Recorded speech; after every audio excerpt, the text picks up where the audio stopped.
승부 기준입니다. 왜냐하면 오늘 본문 욥기 32장을 통해서 볼 때 바로 그러한 내용이 나오기 때문에 그렇습니다. 여러분 어떻게 생각하십니까?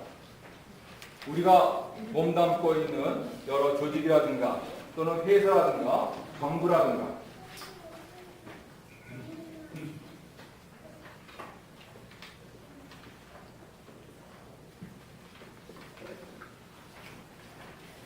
이 모두가 어떻게 운영이 된다고 생각하십니까? 도덕적으로요?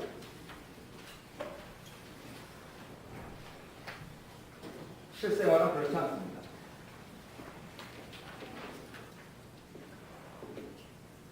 뭐니 해도 사실입니다. 이게 보장이 안 되면 이거 다 없습니다. 그렇게 과장해도 됩니다. 그렇다면 교회는 어떨까요?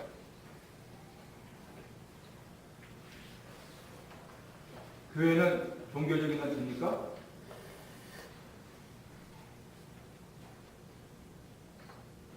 아니요.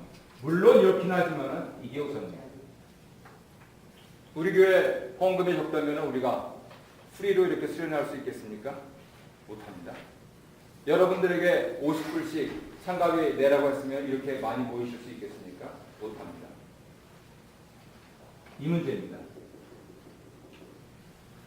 물론 주일 더구나 수련회 폐강 예배니까 이거를 강조를 안 하겠습니다. 이렇게 되려면 어떻게 되어야 되느냐는 기본적인 전제를 말씀을 드린 겁니다. 오늘 본문은 그렇다면 이러한 전제를 가지고 성경이 말씀하시는 바가 뭐냐 하는 부분들에 대해서 잠깐 살펴보도록 하겠습니다. 엘리후라고 하는 사람은요, 아주 시의적절하게 뛰어들었습니다. 첫째는 젊은 사람이었던 것 같아요. 그래서 어르신들 얘기하는데 끼어들 처지가 못 됐습니다. 저 뒤에 벌써 30장이 넘도록 가만히 있었어야 됐으니까. 그런데 이 사람이 절묘한 시간을 타서 뛰어들었습니다. 왜요? 상황이 그러하여금 그렇게 하게 만들었기 때문입니다. 그 상황이 무엇입니까? 어른들이 말씀을 하시는데 옳은 얘기가 안 나오고 계속 얘기는 공전되고 발전이 없는 그러한 상황이죠. 그래서 지금 욥기라고 하는 성경을 우리가 8월달에 묵상을 하고 있는데 이 사람이 윈 스트래티지를 갖고 가는데 결정적인 역할을 합니다. 앞에서 연로하셨던 분들이 놓쳤던 부분들을 조목조목 반박하면서 과연 어떻게 하면은 하나님께 나아가고 어떻게 하면 친구 간의 우애를 가질 수 있는가 하는 부분들에 대해서 굉장히 정확하게 얘기를 해주고 있습니다. 그것이 바로 욥기 32장 1절부터 10절에서 배경적으로 설명하고 있는 내용입니다. 물론 결론적으로 그분은 이걸 놓쳤어요. 그래서 역시 이 부분들에 대해서는 해결하실 수 있는 분이 하나님밖에 없습니다. 그래서 우리가 교회를 다니고 예수를 믿는지도 모르겠어요. 많은 사람들은 여기에 집중을 하고 특별히 어떤 상황이니까 바로 이런 상황입니다. 세상 모든 사람들은 파이낸셜에 관심이 있습니다. 교회 사람들도 마찬가지입니다. 그렇지만 결과적으로 사람이 그것만으로는 살 수가 없습니다. 그것뿐만 아니고 에티컬해야 되고요. 릴리저스 해야 되기 때문에 우리의 패밀리와 컴퍼니와 가버먼트와 그리고 교회가 유지가 되는 것이죠.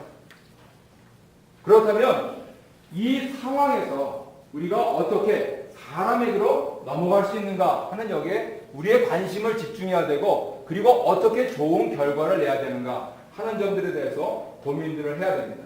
여기서 여러분에게 강조하고 싶은 것은 바로 이겁니다. 한국말에 그런 말이 있습니다. 때와 장소를 가리라고. 그죠? 때와 장소를 가리라. 하나도 틀린 말이 아닙니다. 아무리 좋은 말이라도 아무리 그 상황에 맞는 말이라도 이게 안 되면 안 됩니다. 그래서 궁극적으로 우리 믿는 사람들은 내가 쉬운 상황은 물론이고 힘든 상황이라 할지라도 거기에서 승리해 나갈 수 있는 부분들은 바로 이 부분들에 대한 집중을 해야 된다 하는 점들을 잊지 마시길 바랍니다. 그리고 결국 욥기가 지향하는 바는 우리는 여기까지 최선을 다하겠지만 결국은 집중해야지 승리한다. 결국은 그것이 하나님의 일이다. 결국은 교회로 보자면 그것이 종교적이 되는 것이고 가정으로 보자면 그것이 도덕적, 윤리적으로 되는 것이다. 지금 우리가 앞에서 머리에 손을 얹고 기도한 우리 자녀들 기도만 해주고 차에서 내려가면서 욕하고 그러면은요, 걔네들이 기도 안 한 것보다 못해요. 사람에게 집중한다고 하는 것은 그 아이들을 격려해주고 그 아이들한테 용돈 주고 그 아이들한테 저들이 잘 될 수 있도록 뭔가 계속 자양분을 줘야 된다는 것이죠. 사람에게 집중해야 됩니다. 여러분 자녀 잘 되고 싶으신 것만큼 하나님께서도 여러분들이 잘 되기를 바라십니다. 우리가 서로 잘 되기를 바라십니다. 그렇다면 사람에게 집중해야 하는 것이죠. 다 앞에 있던 거 첫날 오신 분도 아시겠지만 다 지었지만 여기 있는 부분들은 안 지었습니다. 왜일까요?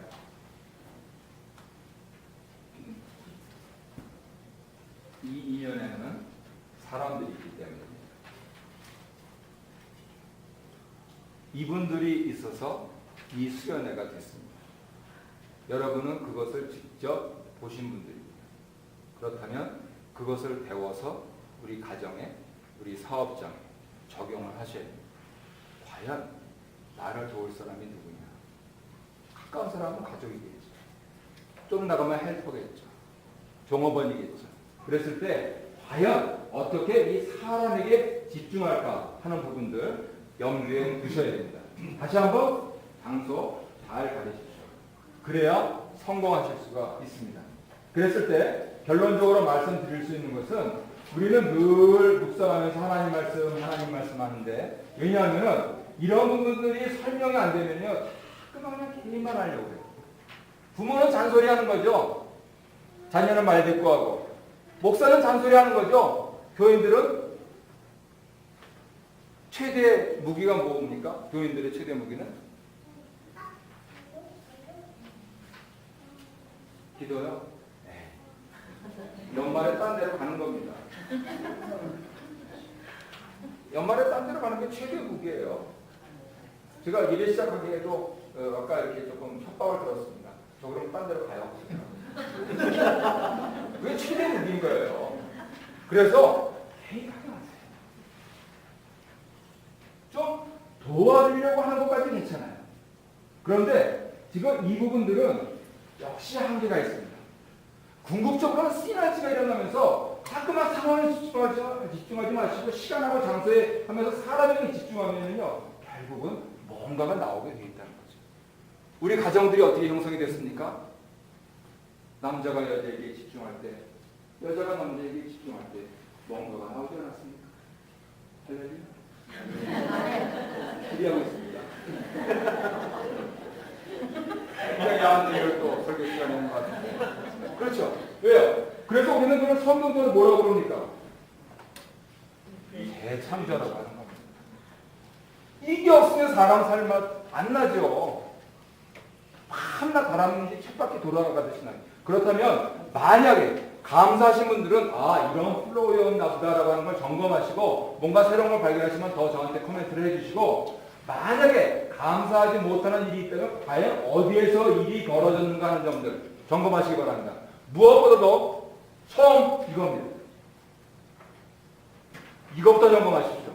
이 전제가 이루어진 다음에 내가 과연 이 플로우를 잘 따라서 윈 스트래티지가 이루어졌는가 하는 점들에 대해서 고민들을 하시면 과연 우리의 작은 노력들을 통하여서도 하나님께서 놀라운 재창조를 해주실 줄 믿습니다.